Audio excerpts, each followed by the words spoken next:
আমাদের নোয়াখালীর চৌমনি বাজার মানে বাণিজ্যিক শহরটা হচ্ছিল বাংলাদেশের মধ্যে তৃতীয়তম বাণিজ্যিক শহর।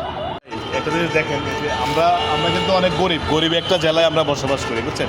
আমাদের আপনি ওগুলো কি জন্য দেখান? আপনি এটা দেখান, এগুলো আমাদের গরিব জেলায় থাকি, এই যে গরিব জায়গা ওগুলো কেন দেখাচ্ছেন আপনি? আপনি ওইদিকে দেখেন না, এদিকে না, এদিকে দেখেন, আপনি এদিকে দেখেন, এই যে আমরা গরিব, আমরা এই যে দেখেন আমরা তো গরিব জেলায় বসবাস করি। অনেকে বলে যে বিভিন্ন ফেনী, লক্ষ্মীপুর, বিভিন্ন জেলার লোকেরা বলে যে আমরা নাকি গরিব জেলায় বসবাস করি। আসলে আপনারা সামনাসামনি দেখে কিন্তু বিচার করবেন না, সবসময় আশেপাশে দেখতে হবে। ভাই যারা গরিব বলতেছে, আসলে আমি গরিব দলগুলোকে একটু পরিচয় করাই দিই। এগুলো দেখতেছেন না, এক একটা গোডাউন, এক একটার ভিতরে ঢুকলে কয়েক কোটি টাকার সম্পদ আছে। এটা কি মানে অন্যান্য জেলার মানুষ জানে না? এটা সবগুলো গোডাউন। আমি শিওরলি বলতে পারি একটা কসমেটিক্স বা একটা স্বর্ণকার দোকানে অন্তত 3 থেকে 5 কোটি টাকার ইয়ে আছে। এটা আমাদের স্বর্ণকার বললি বা যারা স্বর্ণের দোকান বললে বলতে পারেন।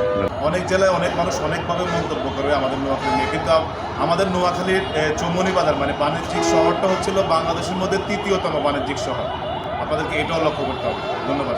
এই শহরে আসবেন, দেখবেন, ঘুরে যাবেন, আর যদি প্রয়োজন পড়েন Noakhali city, royal city of Bangladesh পেজের সাথে যোগাযোগ করবেন, চা খেয়ে যাবেন। ধন্যবাদ।